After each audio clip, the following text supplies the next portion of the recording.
Okay, I'm live. Oh yeah. Hello.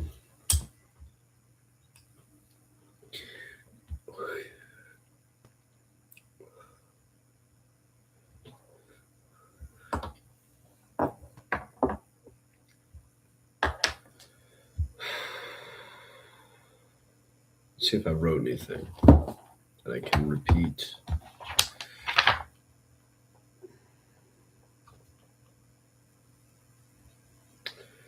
Creating your own patterns. Alone, you must face it all. Seeking is sacrificing.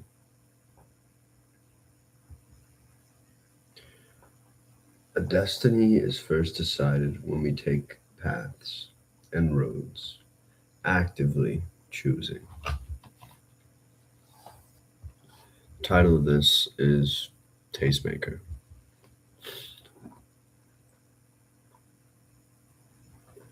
And that does not mean your taste are performative in a sense. It means that you yourself are deciding to share your taste to the world, because in this modern world,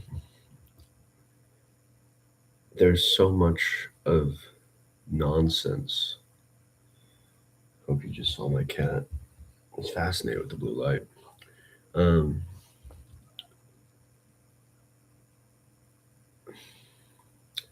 in this modern world we find ourselves in, that there's so much nonsense to suffocate the individual's mind and to flood their imagination with nothing that is of their own, but more of a repeating, habitual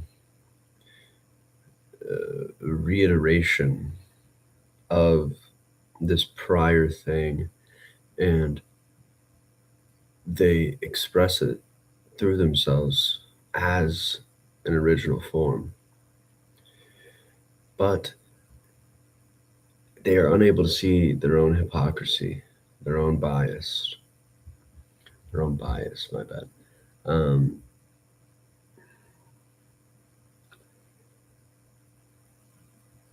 to be vulnerable in your own expression and to create something novel is to form your taste and to discipline yourself within that taste, to express yourself within that landscape, to experiment. First off, it's not necessarily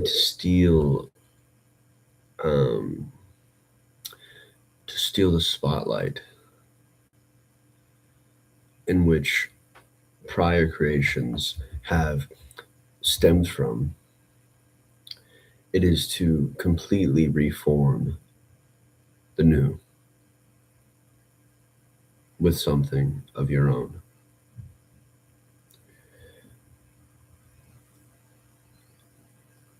I find that I'm surrounded by a lot of people who are unable, out of fear usually, but they're unable to express themselves without some sort of permission, without some sort of understanding that they're being watched, which forms this performative catering towards the audience. And in this world, art, creation, and expression have been systemized and prophetized, I think that's a word, profited off, profited off of. They've been exploited for their senses, and there's what I would call formula expressions, formulating formulating the same thing because it works. And it's a repeating process in this kind of culture that is eating its own tail. And what new cultures do is that they shed the skin. They form this new hardened skin off of new information, new experiences, life being lived, traveling without, a map, but at least having a compass and direction, right?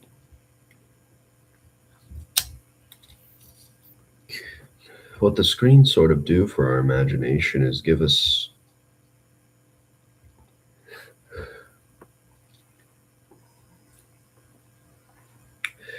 give us a bunch of ground to walk on, a map to look at.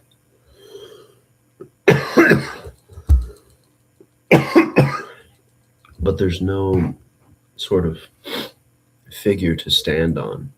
There's there's nothing to bound yourself in other than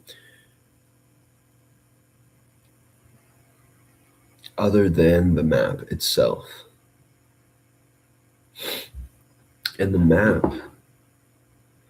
I mean, okay, look at a map. It's drawings, it's images, it's words to name things, right? No.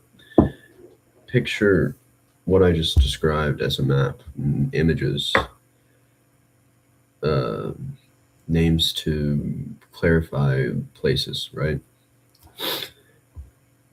The map is a surface level thing that you look at to help you navigate the figure, the figure and the ground of actually going there. But the map only kind of demonstrates the ground and shows you the ground. Now, how do you enter the map, right? You see what the map is holding. You go to the map in real life, in physical world, in your metaphorical map, right? You have to enter it eventually. And the screen hands you the map at all times. And we've become so fixated on the map, on the image, on the names, on the words. And the map is really just, it's not a lie, but it's not the truth.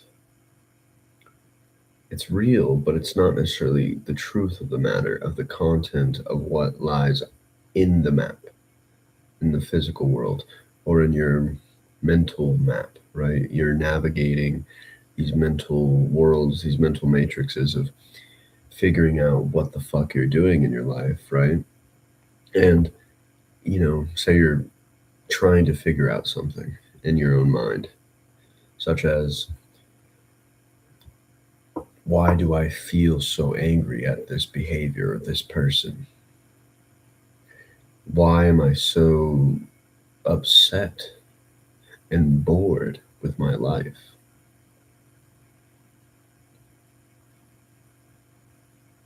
The screen allows you to ask those questions to it, and they'll give you answers.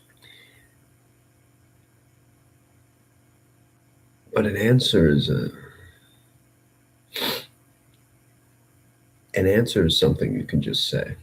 You can draw an answer.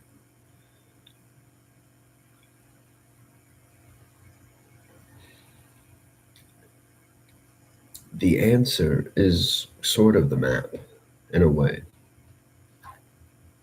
But if you're looking for the answer, you're never there to experience the question. You're never there to ask more questions. You're never there to illuminate the figure of the interdependence of a moment within the map, within the answer. Because there are many answers to many questions. What's objectively true? What's subjectively true?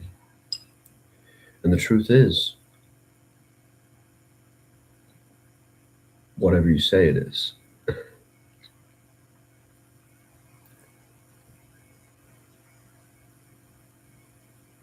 Now,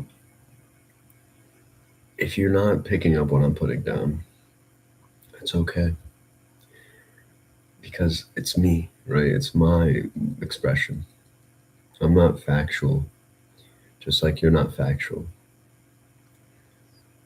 You have to be willing to navigate the mystery of the question instead of becoming fixated on answers and reason and form and contentment. There's an ever changing sort of world we're living in.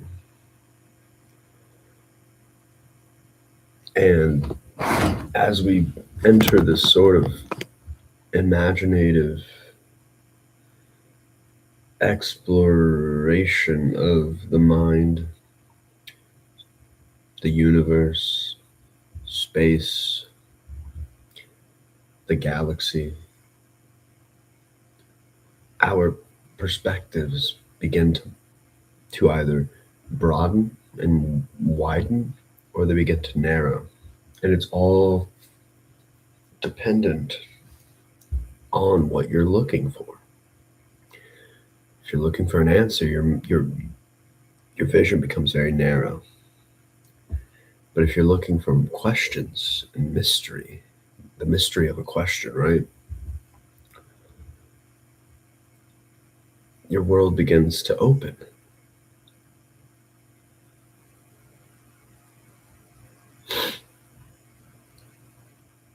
This middle ground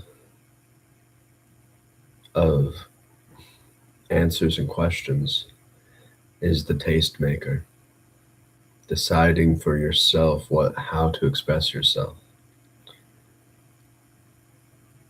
And in this way, we can truly take control of our own mystery, of our own question, of our own environment. We can begin to create without judgment, fear, or the need for attention or validation. Carry on.